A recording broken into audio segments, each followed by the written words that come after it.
Hello साथीहरू, अब म चाहिँ माइत घर राख्छु आमाकोमा टिका लाउनु अन्त आमाले टिका लगाइदिनुहुन्छ हो। लु हेलो हेलो साथीहरू मम्मीको साथीहरू हेलो साथीहरू, म माइत घरमा आएको छु टिका लाउनु आमा भएकोमा हो। टिका लगाउँछु अब टिका लगाएर आज बस्नु भोलि फर्किने। अहिले भेटौँ ल, बाई।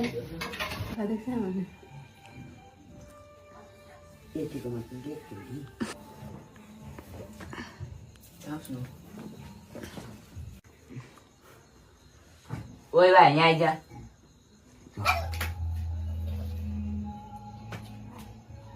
के हाल्यो त्यसले मुखमा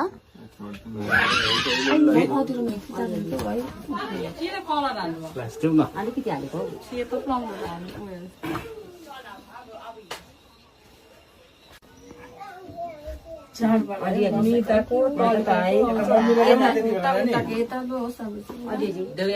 आउँदैन भन्दै हेर्दै बस्छौँ हामी त घरमा त आएको भएपछि कहाँ छोडेर आउनु है त्यही भएर